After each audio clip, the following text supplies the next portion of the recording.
What you call a young man curious? Drawing on a beat and you know I'm serious. Podcast only need 30 minutes. Experience, but I'm new to this business. About to start a project dependent on acquaintance from new and old business. I thank God for the vision. Every episode, new wisdom. We just talking about real business, like how they making money and how they living. I'm just trying to do something different, cause I'm just a young man curious. I'm just a young man curious. Yeah, I'm just a young man curious.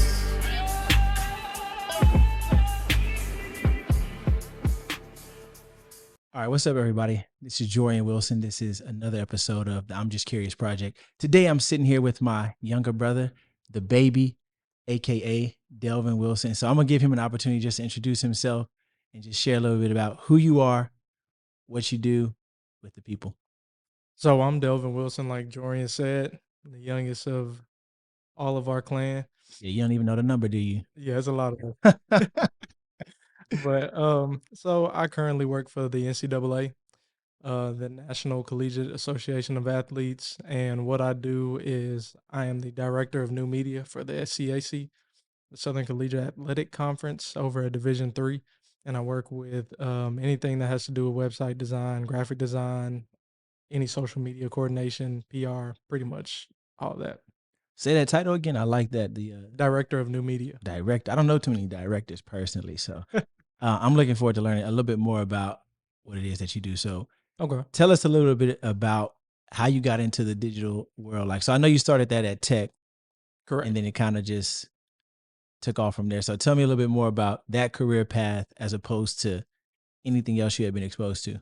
So actually, it began in high school. So I realized that there was a real need for us to be able to market ourselves better. Over in Mesquite High, graduated in 2017. My senior year, I started to realize that the teams we were playing against, like Allen, Prosper, all those schools had a lot. I won't say a lot. They had a different variety of designs that they were able to put out, especially on their tickets and programs and things like that. So I started putting those out on socials. Coaches would reach out to me and I would work with them. I didn't take it serious at first, but I liked doing it. I always liked to draw. And then when I got to Tech, I really started to kind of dive into it. Yeah. I had an opportunity to go the graphic design route for my degree, but I decided not to due to finances. So I went with advertising and mass communication, and I was able to really pick up steam there because a lot of people were into the graphic design and social side when it comes to PR and mass communication, with it being socials. And Texas Tech had a large athletics community. So it was really easy to get in there and have an opportunity to work, as well as with different clubs like C100 is Collegiate 100. It's 100 Black Men in West Texas. It's a chapter out of here in Dallas as well.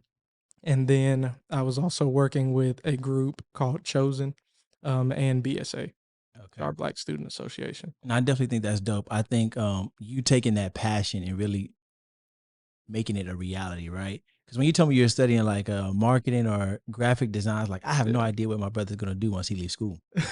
I was concerned for you a little bit, but I think that you really proved me wrong for sure. I'm sure others as well, and took off with that. And now you got the title as a director. So that's really dope. Now, Yep. Tell me a little bit more about, that's how you got there, but tell me now about the role that you are in. How did you get to this role? What was kind of the journey? Did you get this role right out of school, or what did it look like for you to take on this role? And then tell me a little bit more about what it is that you do, what it requires of you, the Yep. strain that it puts on you in terms of travel, so on and so forth. So I got into this role actually 2 years, I think. Yeah, 2 years after I graduated. I started off as soon as I graduated at a marketing and media firm that worked closely with Texas Tech called Campus Live TTU. Mm-hmm. So I wasn't working directly with the athletics department, but I was working with basically a sister company, if that makes sense. Gotcha. So we would cover athletics. I got there and nobody knew I was a graphic designer. So I came in as a blogger, just an intern.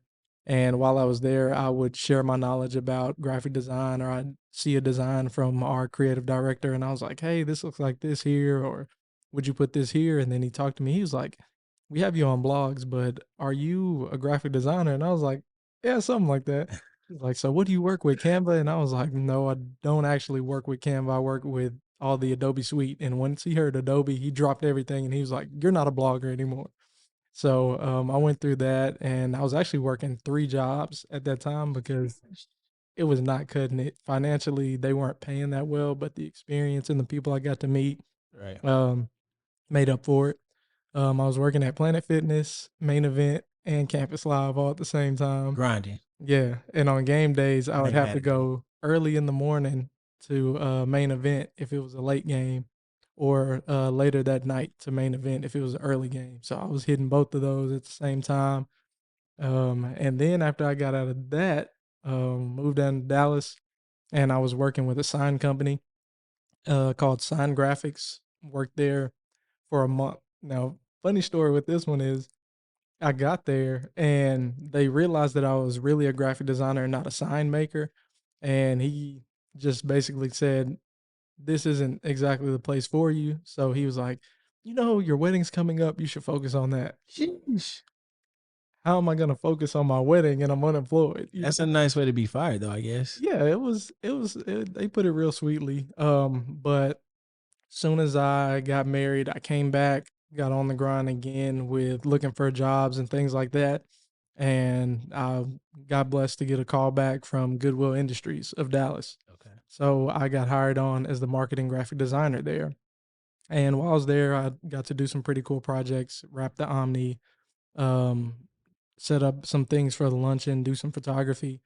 And then 3 months into that, we decided to part ways due to not really having mutual interests. And then waited about 3-4 weeks. I was sitting at the house. I was like, you know what? I got to work. My wife is definitely probably looking at me at this time like, hey, you got to figure this out. So, I got back on the grind, went in, applied to Amazon. I worked at the warehouse for a month. I was talking to God. I was like, God, if I get This through ain't this it. month, This ain't it. I was like, hey, God, if I get through this month, then, we got to make something shake. And I was like, I'm not going to bargain with you, but I'm just letting you know now, after this month, I'm Yeah. figuring something else out. And lo and behold, the day of that month that hit, prayed in my car. I was like, you know what? I'm going here. I was working the midnight to 6 shift. So I'm going here and, I'm going to grind it out. And if I hear something from you, I'm going to walk out. Yeah. Man, I prayed to the point to where I fell asleep in my car. And You I heard woke that up. knock. I woke up and I was so late, man, but they was cool about it. It was like, we understand. They let me in. We started working right before it hit lunchtime. Our lunchtime would be about 3:34 in the morning. So lunchtime would hit and I was throwing a box up there. And it was the oddest thing because I never get put in a group by myself. Uh-huh. They were like, yeah, you've been doing so well since you got here. We've been talking to the management. You're going to go over here with the vets. So it was like 3 or 4 of us that morning because a lot of people were quitting at that time. But 3 or 4 of us were there, kind of finished out lunch. The lunch bell hit. And as I'm putting up the last box, I heard a word from God saying, hey, this is it. And I was like, hey, I'm finna clock out. So I went ahead and I self-terminated. They give you an option to self-terminate with the option to come back if whatever you're doing doesn't work out. Uh-huh. As I'm walking through the door, my manager is like, hey, I remember we had our talk about, you want to do design and be a creative director. And even if you decide to come back, I'm going to make sure that you don't, because what you showed me, you don't deserve to be on this floor with us. Yeah. So took that to heart, went home early. I was like, all right, got to go through this door. So I went through the door. My wife was like, hey, you're home kind of early. I was like, hey, God kind of told me some things. We're going to move in a different direction. She was like, all right, I'm going to trust you. And man, after that, not even 2 weeks of applying, a random email from NCAA Job Search. They reached out to me and they were like, hey, we love your work. We love to, meet with you and things like that. At the time, it wasn't a remote position, but they made it remote for me. They were like, hey, we created this position just for you. We love what you do. Went through different tests and trials against like 2 or 3 other candidates. And they were like, hey, you blew it out of the water. And I got hired. I started not even 3-4 weeks after I left Amazon. And that's where I've been ever since. That's wild. That's a crazy journey. Like, Yeah. I personally didn't know that. And I'm your brother, but I'm like, Yeah. You had so many like stops along the way, but one thing Yeah. I admire and appreciate is the grind, the resiliency, and just the consistency, right? Yeah. And I appreciate the grind because like I've been through like not all of that, but like I was Yeah. grinding at one point as well, and I'm still grinding in a different way now. But like Right. when you talk about working 3 jobs, that resonates with me because like my junior year, I had a really bad semester, took a semester off, or took a year of leave off, got married and stuff like that. Right. And when I took that time off or leading up to it or before getting married, I was working at CVS overnight. Woo. So you got to imagine, I'm a Harvard student on campus still working at CVS, and then I left, took the time off, and I was interning in Abilene for the summer. Yeah. And so I was still working at CVS. So I go to CVS from 12 to 7, go to my internship like right after that, 7:30 to 5, go home, take me a little nap, get back to it. And so I can respect that. And, it's not sustainable where I am in life today, but I definitely appreciate and can respect anybody who has to put that little level of effort out to grind to go get it. And I think it helps you become a better man or a better individual and definitely probably appreciate where you are today.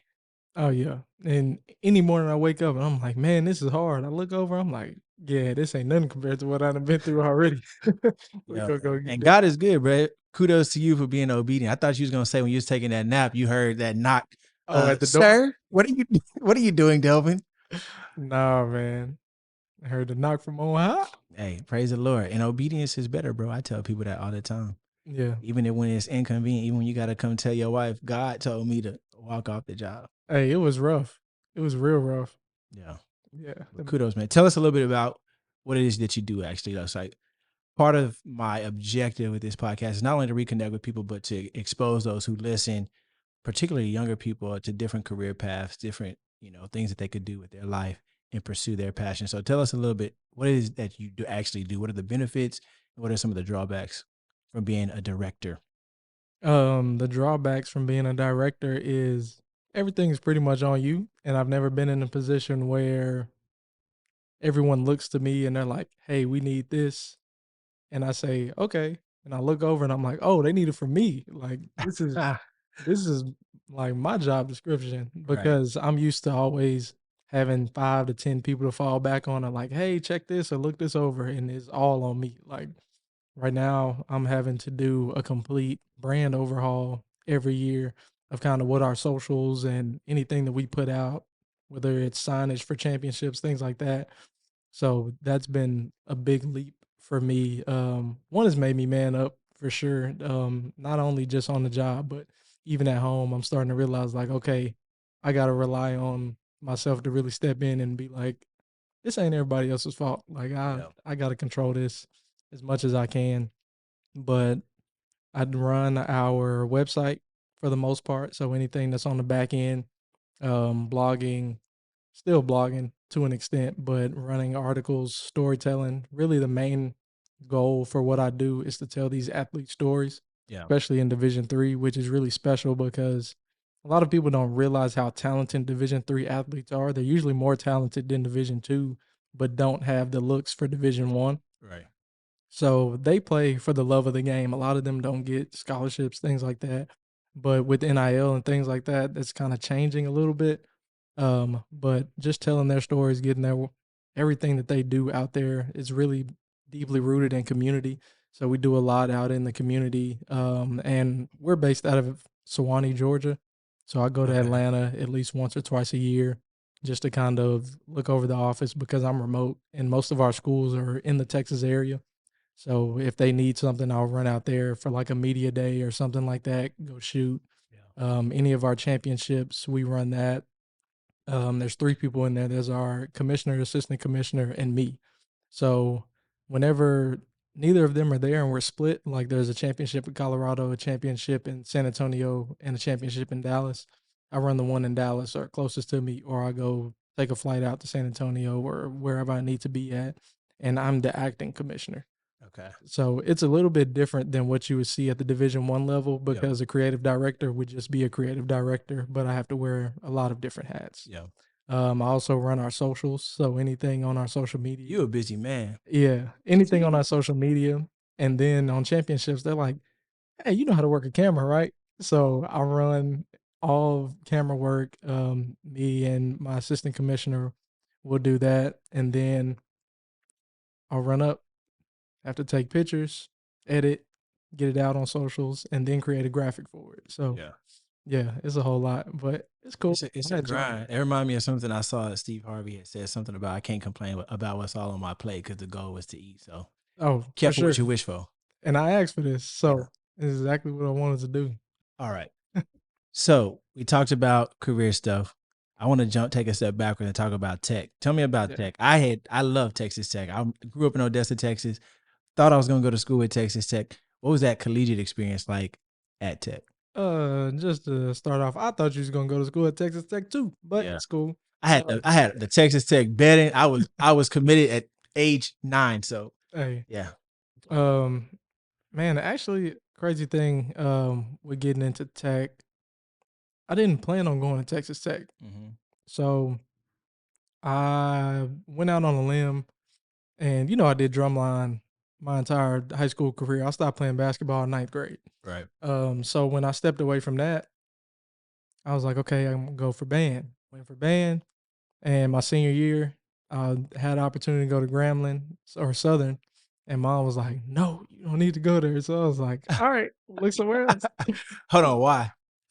She didn't want me out in Louisiana. She didn't want that to be my first, opportunity out there. Why? I just gonna turn you out there. Yeah, she didn't think that I was as street smart as I am. And I had already had a couple of friends down there, and I ain't gonna lie, HBCU life is different too. yeah, it's way different. Yeah, don't get me wrong. I wouldn't. A different place. I don't think I would have been ready for it, but I definitely would have gotten through it. Yeah. But didn't go there. And my barber at the time, he was a saxophonist out there in Grambling, so he was pushing hard. Every time we talked to mom, he was like, "Let him go." She was like, "No, we'll look somewhere else."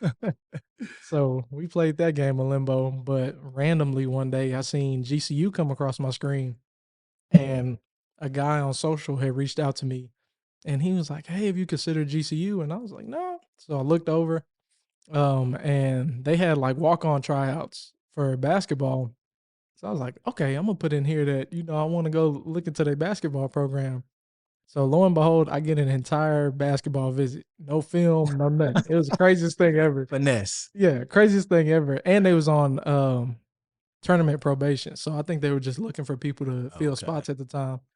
So I went. They paid for the entire trip. Mom was like, "I don't want you going by yourself." I was like, "Mom, I gotta go." So they flew me out to Arizona, and I met this guy named Javon Estelle. He's working out there still right now. He was a great guy. He showed me around. He let me soak in the game day atmosphere. Then we did the walk-on tryouts and then different practices.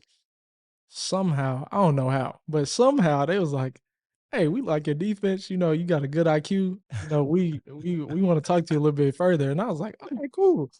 So the second day I'm there, USC needs a place to practice. So we ended up practicing with USC. I'm like, man, wow. I don't have no business being out here right now.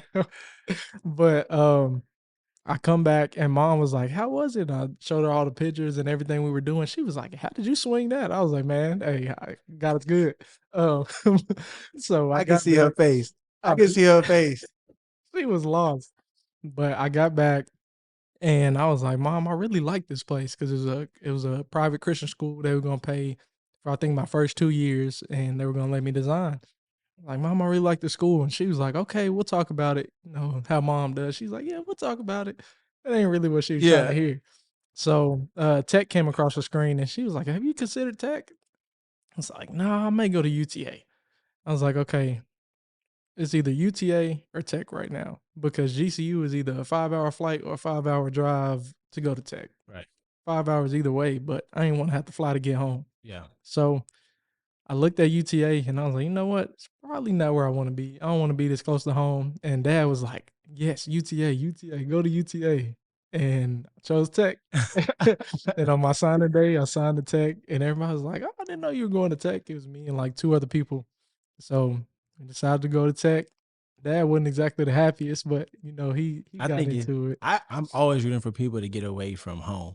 Like if you can for college and if you open to it, or even after college, like Yeah. leave like your environment, right? Oh yeah. And go be a person on your own. Like that was one thing I was adamant about when I left was like, I'm trying to get as far away from Odessa, Texas as I can to go figure out who it is that I want to be. Cause so long when you like growing up, people put expectations on you. Yep. They have a lot of influence over your life. And when you out in the real world by yourself, it's just you. Yeah. And so you could be the person you were at home. You could be a brand new person, change your name. Yeah. Not maybe not literally, but you could. But Yeah. you get what I'm saying. It's a whole new world, a fresh start. And so I'm glad that you did go to Tech, man. Man, when I got to Tech, when you talk about a whole new name, I was actually gonna go by Joseph. Okay. But when I got there, I met this pastor out there, really good Bible teaching pastor. We were talking because we had like a men's group with BSA, and we would meet at his house.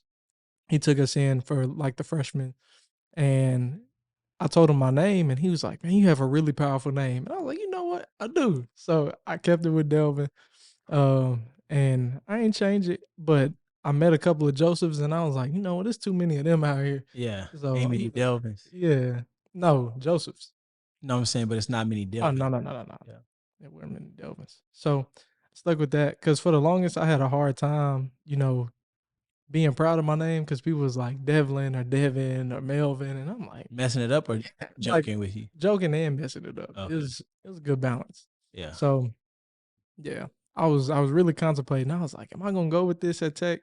But when I got there, I met some really good people. Craziest thing, we had a group chat before getting out there, and I guess my personality just kind of took over being out there. And I was like, you know what? I'm free to be, myself, and I can Right. really enjoy myself.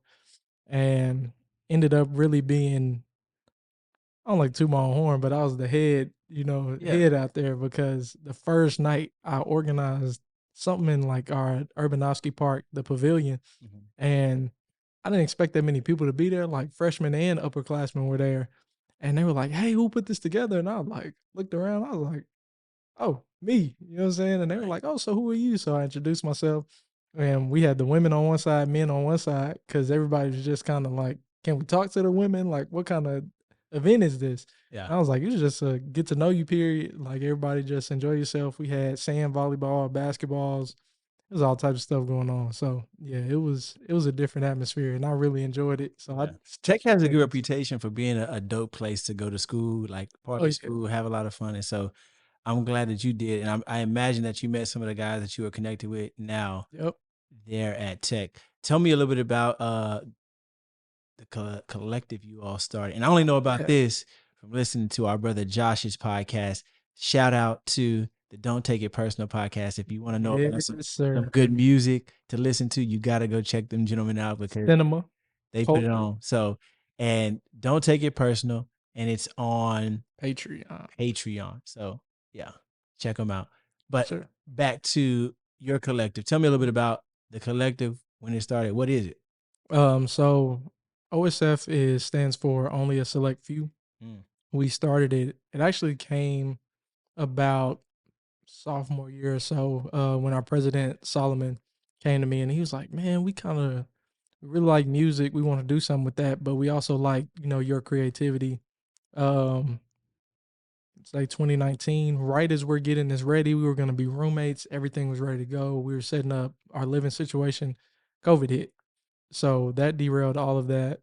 And we didn't really get started until last year. They were all in my wedding. So whenever you went down there, I know you met a couple of them. Yeah, Vegas. Yep. Yep. So after our wedding, we really got serious about it around September. And we were like, what are we going to be? And they were like, I don't know. So I pitched creativity because not just because I'm a graphic designer and I was like, I want this to be a creative collective, but we had some music artists, we had producers, we had music engineers. We also had really brilliant petroleum engineers and finance, business, lawyers. And I was like, to be creative, really creativity is just solving a problem that Right. exists. Yeah. So to me, that's where I came up with that. But Solomon was like, yeah, let's go with that. So we went into a creative collective called OSF, and we just do a lot of community outreach currently. and we're really just trying to bridge the gap in Dallas. We feel like there's a real need for giving not only just kids, but even our elders a space where they can really just come enjoy each other and just learn about the culture. Yeah. Yeah. I think that's super dope. One, young Black men doing something positive for their community, right?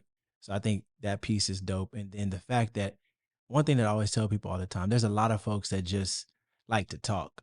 Yeah. Like a lot of people have great ideas. They say, I want to do X, Y, or Z and don't do squat with it. And so the Yeah. fact that you all have executing that you are executing that vision, kudos to you all. Tell the people how we can tap in with OSF. Instagram, is there socials? How can Yeah. we join the movement? So we have our Instagram and our TikTok it's only a select few. Okay. Or you can just type in OSF and you should be able to find it on that handle on Instagram as well as TikTok. And I'll include the handles in the description for this episode. So Okay, cool. that's dope, man. So tell us, you all had an event recently. Yes. Tell us about that event, but also tell us about what's coming up for you all, what you all have in the works. Okay, so we had our first event in June. I want to say June 10th. We got in contact with a Black-owned bookstore in Dallas called I Am Black Lit, and she was so gracious to rent out her space to us. And we just got busy from there. We were like, what do we want this to be? Like, do we want to throw like a real event? But we were like, no, we want this to be something classy. It's a bookstore. We also want to bring the community out. We want to be able to have fun, but also have a safe turnout to where it doesn't get too out of hand. So we had it at the bookstore, and we had really a vendor event. We had a black photographer, young lady named Jazz. We also had a self-care, self-love young lady come out, called, she goes by Let Me Be Selfish. Okay. She does like a lot of things for women where it comes to self-esteem and care and things like that. She has like self-care boxes. I bought one. It was actually really good for my wife. And then we had a Black-owned, I'll just say apparel because he does a lot of things. It's called Mama's Africa. And they did really well there. And then we had some people who were selling treats as well as other clothing. Alani's boutique was there as well. She's a pretty much self-started small business, but she puts together her own clothes. And then we had one of our DJs, well, not one of our DJs, but one of Dallas's really well-known DJs named Emmanuel from a group called Family and Friends out here in Dallas. He was able to DJ our event. Cool, man. That's pretty dope. Congratulations on that first event that you have under your belt, and looking forward to see what all y'all do in the future, man. For sure. Future events. I know you asked about that. Right now we actually have one on Saturday. I doubt this will be out in time for Saturday. It won't. But it'll be out for like what y'all have going on, maybe Q4 of this year. Yeah. Okay, good. So just this Saturday, we're partnering with this group called Neighbors. They're really a group that tries to get our age group out of the clubs and onto recreational sports. Okay. So we'll be doing a basketball event, but we're partnering with them as well as Community Partners of Dallas. And we'll be doing a back to school drive, get them some supplies and things like that. So people will be doing that outside of the gymnasium. And then we have another one, I think is tennis the week after that and volleyball. How are y'all funding all this? Where's the money coming from? Is this out of y'all's pocket? Do y'all have a grant? Out of our pocket right now. We're still waiting to apply for a grant because we're waiting on our LLC and all that stuff to come through. Gotcha. Okay. That's dope, man. I like what y'all are up to, man. So that's where you met OSF, only a select few. Yeah. But you also met your wife, Erica, at Tech. I did. Tell me a little bit about that. You're really young. Like, how old are you? 24. 24. You got married a year ago, so you got married at 23. That's super young. Yeah. Tell me about that marriage. Young marriage. Let's see. In a world where marriage is not really celebrated as much these days, right? Like, it's definitely not. We live in a culture that's really like, be a free spirit, be a whatever you want. So tell me a little bit about marriage as a young man. So I met Erica at Texas Tech. We met my freshman year. And we were really just enjoying ourselves. There was nothing really too serious behind it. I think How'd our y'all meet? so we met at an event. I think it was actually Collegiate 100's poetry night. We met there, and one of the good brothers at Alpha Phi Alpha fraternity, as well as some of the Qs that I met, they were over in the corner speaking with her and a couple of her friends. And she was a AKA at the time. Actually, she became an AKA shortly after, but she was hanging with some of the AKAs. And I looked over and I was like, okay, she's decent looking. But at the time I really wasn't looking. I was coming out of high school and I had already been in a relationship, and I was like, I don't want to do that again for a long Yeah. time. Right. So I was just enjoying myself. I didn't really take her serious. She wasn't taking me serious. But in 2019, we ran into each other again. And my good friend Daryl, he's also an OSF. He really set us up. He was like, Okay. "Hey, would you talk to so and so again?" And I was like, "Yeah, I guess. Like, why are you asking me this?" So they're like, "Yeah, we just gonna go study at my friend's house." So I pull up. It's actually her house. So we reunited then, and then COVID hit, and we really just locked in because she came back, and we were staying with mom and dad Okay. at the time, over with Trey and Tiff, and yeah, from then on out, we just really locked in. We moved back to Lubbock. We moved in together, and then we just decided that we've already seen the worst parts of each other Yeah. so far. We already locked in. Let's Yeah, make it official. yeah, definitely. Okay. So that's how that happened. But married life is different. It's real different. That's a very safe answer. Yeah. No, I enjoy it though because I really get to be around my best friend and watch her grow at the same time that I'm growing. So what's different, right? So like you all were already living together, so you kind Yeah. of like not much changed except like the legal part of it. So Yeah. what was different exactly? Help me understand that. Oh, the comfortability. I feel like whenever you first start talking to somebody or you're in a relationship with them before marriage, there's a lot of things that you don't see or aren't briefed on that they don't Because you're on feel. your best behavior. Yeah, exactly. That they Yeah. don't really feel And you like, blind. You in love. oh yeah, they're like they really don't really, including me. They is when I say they, the man and the woman. Neither of us really care to really show who we are without that guarded piece. Right. So once that wall falls down, it's a completely different thing. Yeah. Like you see the vulnerable sides, you see the goofy sides, you see the sides where you like, man, I don't know if this is exactly who I wanted to be with at this time. But the longer that you're around them, you really start learning more about yourself because they force you to really look in the mirror. Yeah. Especially when you get married, you find out that this person is a reflection of you. You chose them for a reason. It gets a lot deeper. You really start, your communication changes a little bit more, and you Yeah. have to mature real fast because my wife is 2 years older than me. So I'm already an old soul, but I really had to snap out of it, the young man mentality, because I had to become a grown man real fast. Because all my friends, I mean, they single, they still going out. It's a different world, bro, for sure. It's completely different. They're like, "Hey, you want to go out?" I'm like, "Man, I'm not gonna put myself in this situation. Go out there with these people. I just know better." With these floozies? Yeah, can't. My brother used to say, "Stay away from them hoes, Jesse." Yeah, That's what he used to tell me. got to. So marriage is different. It is. How was the first year? You made it through 1 year.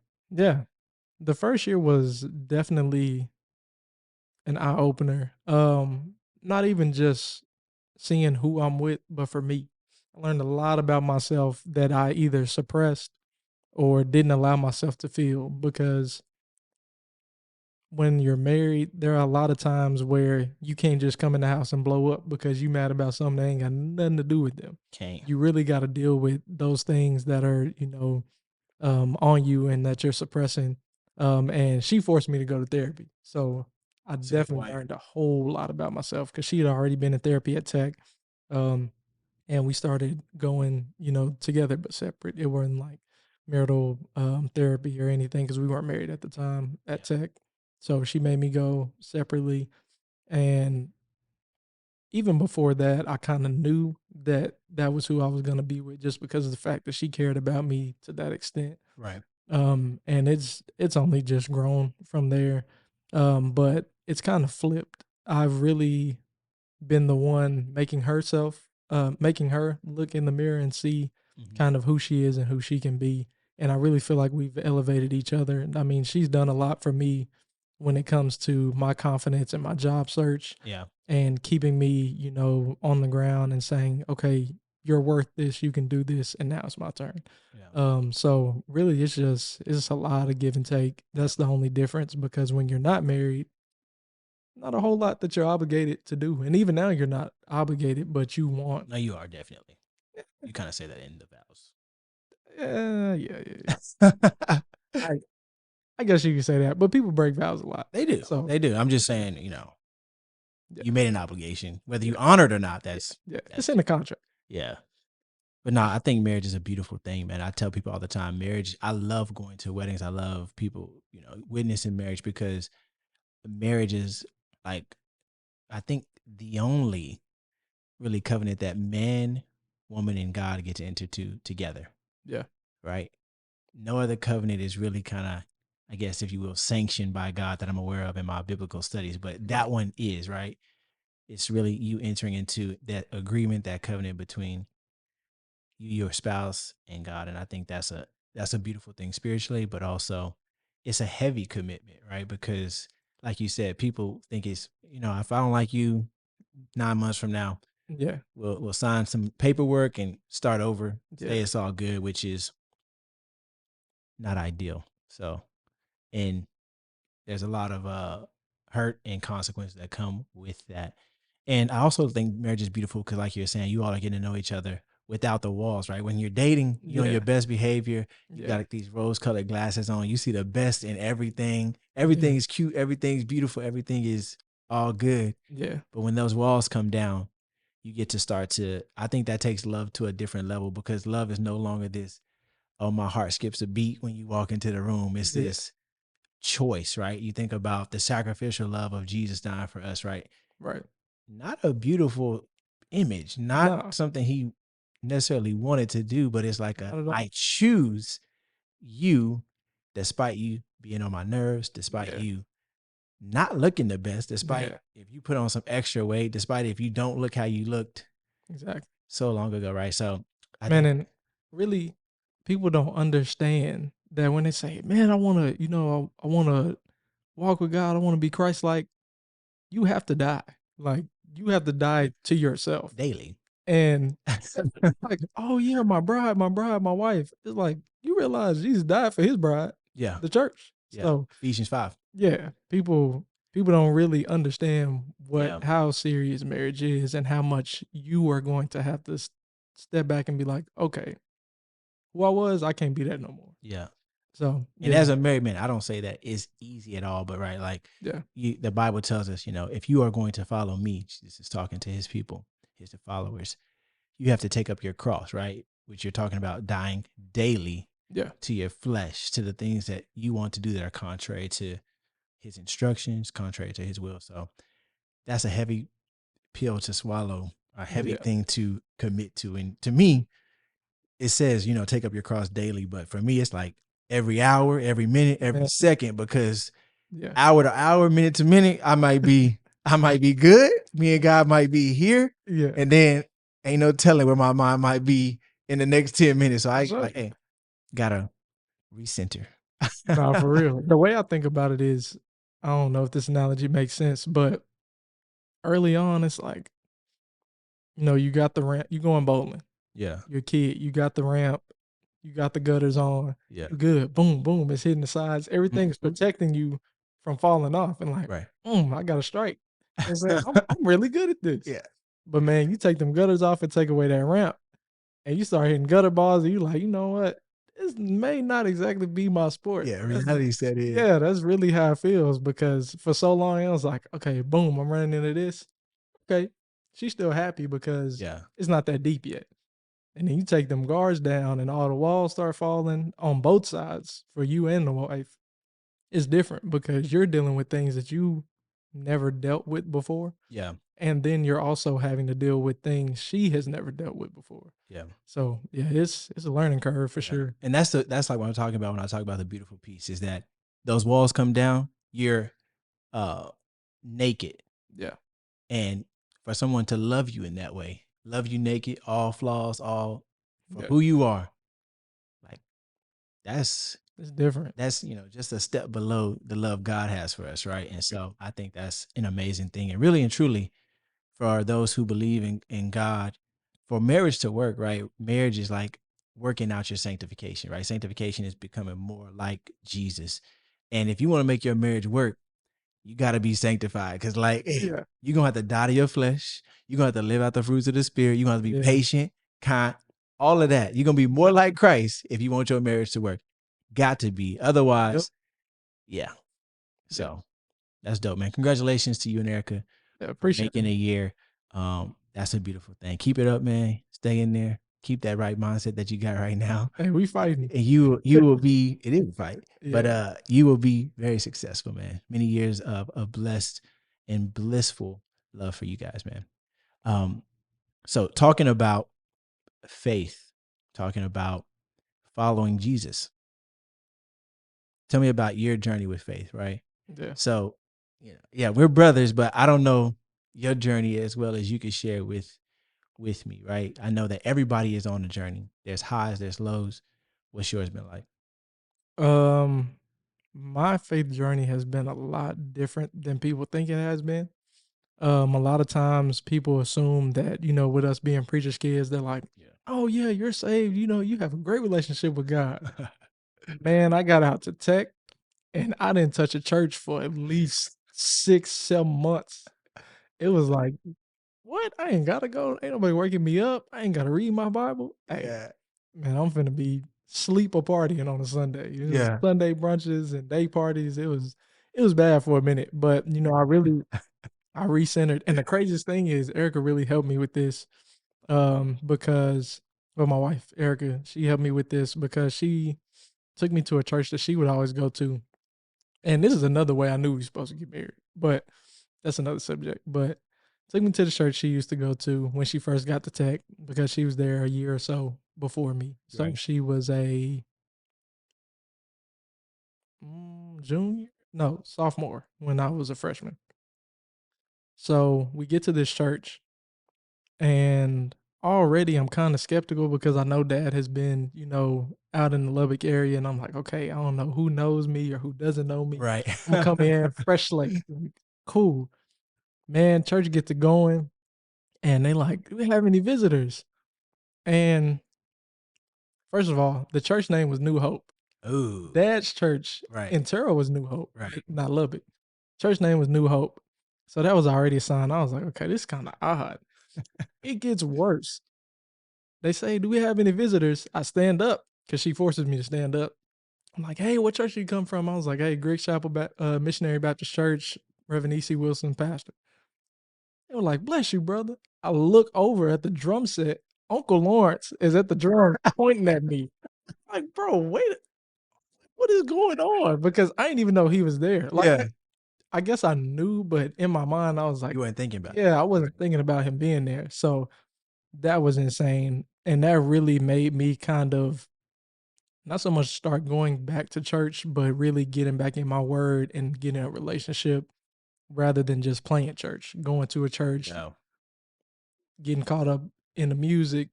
The sermon is everything's good, everything gonna be good. And I really just started diving into what is gonna get me through this next 3 years because tech wasn't easy. So she put me onto a church with Pastor Mike Todd. He's not Transformation Church. He's not really loved by everybody, but in that time he really spoke to me and got me to where I needed to be spiritually. And I started to realize that just because I had went to church all those years and I was in church, I didn't really have a relationship. Like, I had a relationship. Like, me and God was connected. Like, I felt him. You knew who he was. Yeah, but I didn't know him for myself. Like, you Yeah. know how older people are like, yeah, you try me, you know him. It's like, yeah, that sounds good. Like, I don't know what you're talking about. But when you get out there and you by yourself, man, it was needed, but it was definitely a culture shock for me. Going into a place like that where I'm dealing with so much and there's no guardrails. There's nobody telling me, hey, don't do that. Don't touch that. Don't smoke that. Don't drink that. Yeah. Don't go sleep over here. Like, it was very different. And I feel like that's where I really got rooted in my faith walk. And things just started changing. Going into therapy, um, I think was one of the things that was also really helpful in my spiritual journey, because they let me talk about my life as a preacher's kid a whole lot. And I was able to really bring up some of the things I was suppressing while I was there and dealing with, because church hurt is real. I Yeah. think I dealt with that a lot and I suppressed it so much. And I was like, I'm not going back to church. And that was one of the things that really hindered my walk with Christ for sure. But it's been stronger than ever, especially getting out here. I know that Mike Todd had Tim Ross was there, and I listened to his podcast, The Basement, and it's just crazy how somewhat similar our stories are with, you know, getting back into church and really realizing that these are still people. Yeah. And I don't like being rude, but Jesus didn't exactly die for church folks. Like, he died for the people that's on the, you know, side of the road, or, you know, prostitutes, all those things. And some of those folks in And church too, though. So, yeah, of course. Yeah. They are. But I'm saying, like, holier than now, like, oh, I'm saved. Yeah. Nah. And that look down at everybody. He wasn't rolling with them. He wasn't. didn't go pick his disciples out of church. Right. So that was the biggest thing for me. Church folks are actually his enemies, right? Yeah. So No, for sure. no, I think that's really dope, and that's one reason I asked, because Yeah. I know on my personal journey, like, I think that's another good part of going away from home, is that you don't have that. You're supposed to be at church, or you're supposed to do this. Like, you could go, not go, but you get to figure out for yourself: is this something I actually believe, or is it just something that I do because mom and dad are ministers? They want me to go to church. So I think that's really dope. And yeah, I forgot what I was gonna say after that, but glad to hear you had that journey and had that experience, and that you came back to the faith for sure. No, for sure. And it's Hell is hot, hotter than Odessa, hotter than Dallas. It's 108 right now. I don't want none of that. I came outside, I was like, God, whatever. If you don't like this heat, hey, man, get right with Jesus. Whatever you cooking, it's done. I promise you turn the oven off. It's definitely done. We good, all right. But yeah. Oh boy, that's good stuff, man. Before we hop off, I want to talk about growing up, right? So we're brothers. We have 6 siblings collectively. Correct. You didn't know the number. I did, though.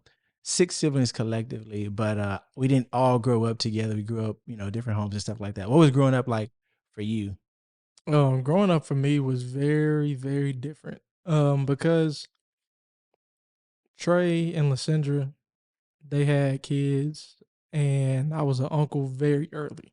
Yeah. So I was an uncle before I was a son, is what I felt like, because in my consciousness, all I can remember is the age that I was being an uncle. Like, I can't remember past 6, 7. So that 8 to now is pretty much all I can really remember, unless something traumatic happened. And I'm like, okay, I remember that happening. But yeah, it was different. A lot of times I know our family feels like, oh, you know, you had mom and dad around. Really, dad was constantly going on revival. So me and mom was thugging it out or figuring it out. I know that whenever you would come back every now and then, dad would be on revival. It would be me, you, and mom. Yeah. And it was just very different. I don't think that I had the lifestyle that everybody thinks that I have, not even just my family, like even church people, from the different churches we've been at. They think that, you know, everything was good, everything was great. Yeah. I was good, you know, I was taken care of, I was spoiled, da da da. But even though I was good though. I'm not gonna sit here and tell you that I wasn't good, but mentally and like truly needing parents, you know, in my life. Not to say they weren't there, but mom was always dealing with church people, dad was always dealing with church people as well. Yeah. because she was called the same way he was, once they got married. And a lot of times, not even just being in the house alone, like them not being in the house, being gone, but even when they're in the house, it didn't always feel like they were there. Like there were times I felt like I couldn't really talk to them about certain things because I knew they were stressed. Right. So I didn't want to put extra stress on them or their relationship because, around 13, 14, you start to really realize, okay, they're married. Like they still dealing with their own stuff. Yeah, they trying to work things Yeah. out themselves. And I won't say it was hard, but it definitely wasn't easy. Especially the years that I really needed dad. He wasn't there the way I needed him to be due to, his health issue when he had a stroke. Right. The men of the church really stepped in then, and I was blessed to be able to have them come in and teach me what I needed to be taught, but still in my pops. Right. Yeah. So it felt kind of different. Everybody's like, "Yeah, you had dad." I was like, "Yeah." When I was from about 1 to 8, 1 to 10, Yeah. but when I truly, truly needed him to, kind of teach me the ropes and figure out what was going on in my life, I didn't have that. So really had to wander through with mom, and mom, still a woman, even though she's very knowledgeable. There was a lot of things that she didn't have the answers to. So I bumped my head a whole lot. But made it through it. And a lot of times I sit there and think back, and I was resentful for a while.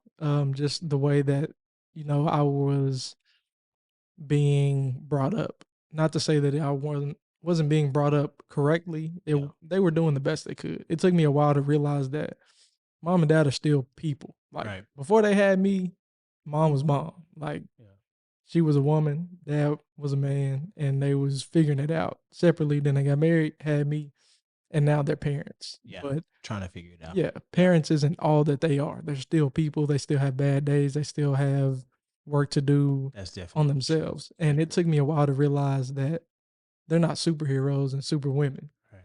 And once I realized that they were people, I really kind of laid off, and therapy really helped me a lot with that. She was like, "You realize that your mom is, a woman?" I was like, "Yeah, but that's my mom." And she was like, "Before she was your mom, she was somebody else." And I was like, "You're right."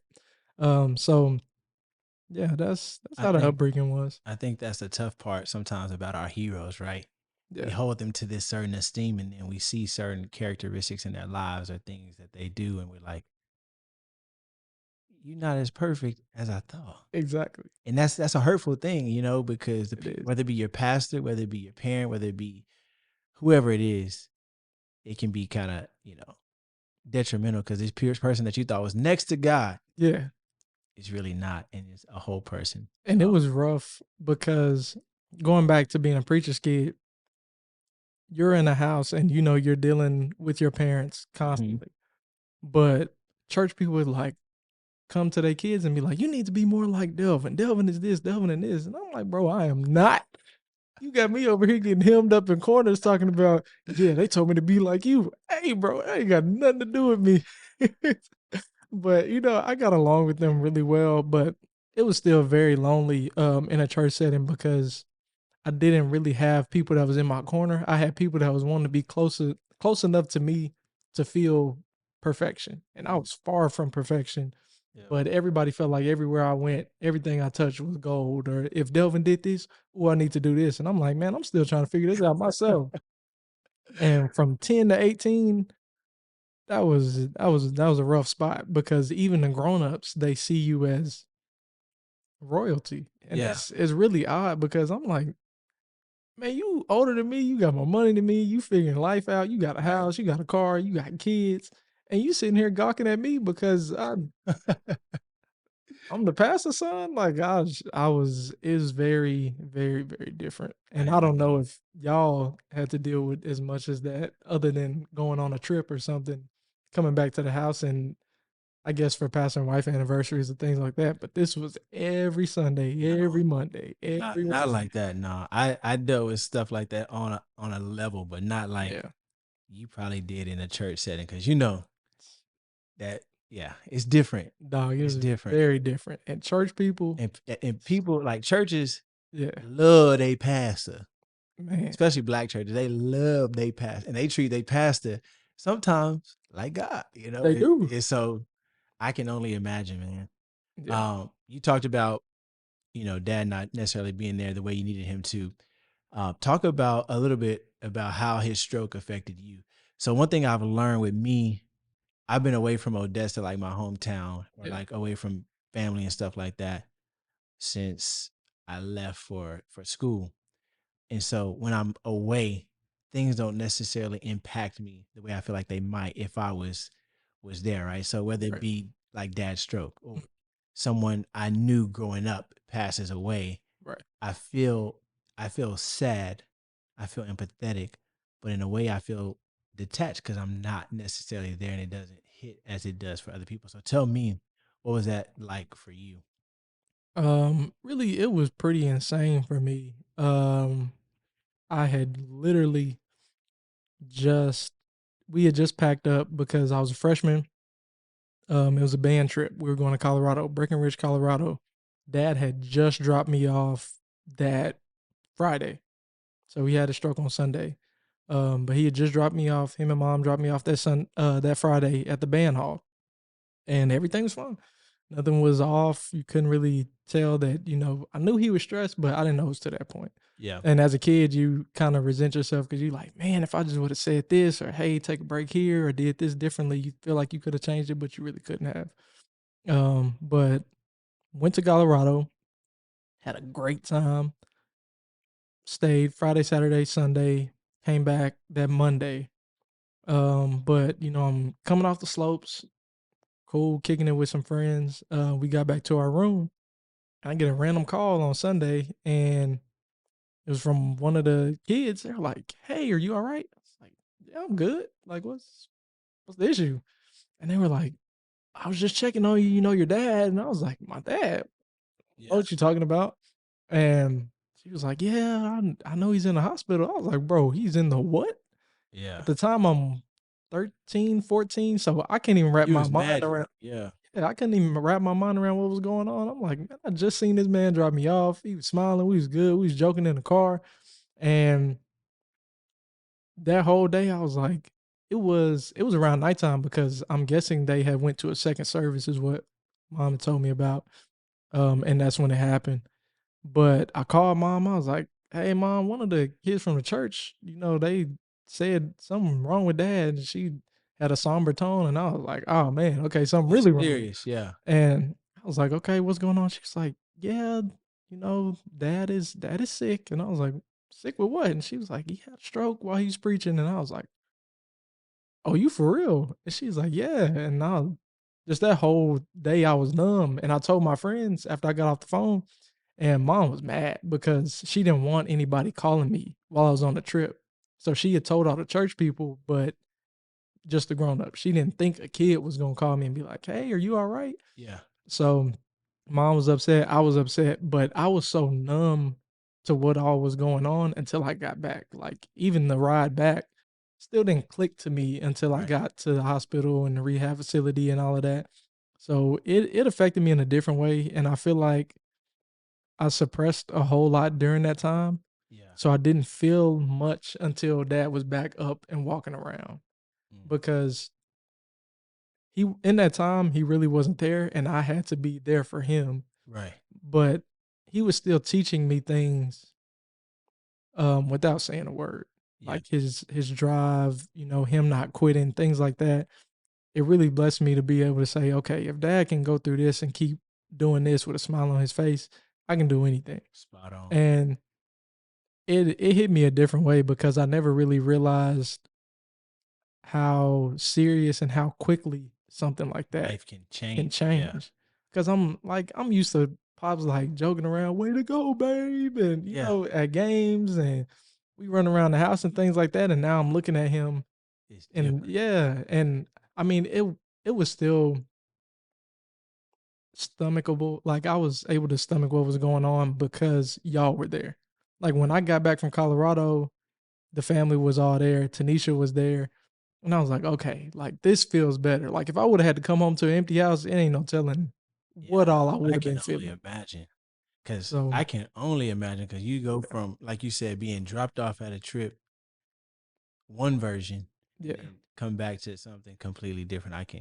yeah, I can't fathom that. And like I said, I was I remember when I got the call from Mama Tammy telling me what happened. I was like, oh, okay. Like, I didn't really understand. And she's like, did you hear what I said? Yeah. And I was like, yeah. But I didn't really understand Yeah. the weight or the gravity. And then to have to live with it, right, is a whole nother deal, and to be on the full journey. But I think what you said is spot on. And that's one thing I love about the journey is that getting to see Dad, despite the ailment, Yeah. still preach, still continue to live, still continue to pursue different things in life. I think that's super awesome, and also is a great testimony to Yeah. us, the kids, to the grandkids, to anybody who witnesses. Um, did you ever watch the video when he had the stroke? I did. I have not. I I don't plan to either. So I watched it briefly. Like somebody had like the security camera or whatever, Okay. and I was walking by while mom was showing, I think, Trey and Lysandra, but I didn't fully watch it. I Yeah. don't want to see it. Yeah. I don't know if I I could don't know care if I less. can. I could care Yeah. less to see it, to be completely honest, because Exactly. just the way she described it, I was like, yeah, I'm not trying to hear that, because she was telling me how he said something about, a weapon, and that brought up a memory of, our aunt that Yeah. had passed. And that alone, I was toe up off of that. I was like, you know what? I don't need to hear or see Right. Yeah. none of that, because we had just come off of, I think it was 2 weeks coming off of Aunt Renee's passing. Uh-huh. He had just did her funeral. So I knew he was stressed. There was a lot. It was a whole going lot. on. He was dealing with that. He wasn't able to really voice that. And I know he was being strong for mom and us, but Yeah. I knew he was dealing with a whole lot, because even after that, I could kind of see a shift in Dad. Yeah. But he wasn't really talking to anybody, and those are things that I hate in our community, because you don't feel like you need therapy or you need somebody to talk to, because Right. you're the one helping people. Yeah. You're the pastor, and you don't. And think about that. Like, firstly, as a man, there's certain stigmas that you are not supposed to act or feel a certain way. And then Exactly. you put father on top of that. You put husband on top of that. You put pastor on top of that. I can only imagine that weight. Like, Yeah. right now, I'm just, husband, father, man. And that's a lot, right? It is. And it's not only a lot of responsibility, but it's a lot that you're responsible for other people. Yeah. Which is a very scary thing. But yeah, man. Yeah. That's tough. But thank you for sharing, because No something, problem. we all probably experienced it and dealt with it in different ways. But I was, as someone who witnessed it firsthand, I think hearing your perspective is definitely touching for me to put it in a different light as well. I think the greatest thing that came from it was that our family has become closer. For Like, sure. I know after the stroke, we started having like annual kind of sibling get together each summer. Yeah. We've kind of gotten away from that, but we Yeah. still get together. Like, we getting together tonight, and I think that it gave us a greater appreciation for one another. And like you said, we really grew together and came together to build each other up, to encourage each other, and so one positive Yeah. out of it. Before we end, anything you want to share or discuss before we hop off?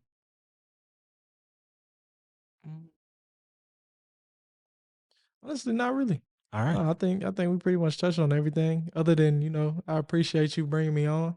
It means the man. world to me. Thank you, brother, man. I really appreciate you taking time to be here, taking away from the job, Yeah. from the wife, Yeah. to be here. You're growing up. I'm proud of you, man. I love you. I appreciate And you. thank you Love you. for this conversation. For sure. Thank you for joining the I'm Just Curious project. I hope you've enjoyed this episode, and I hope it leaves you inspired to live curious.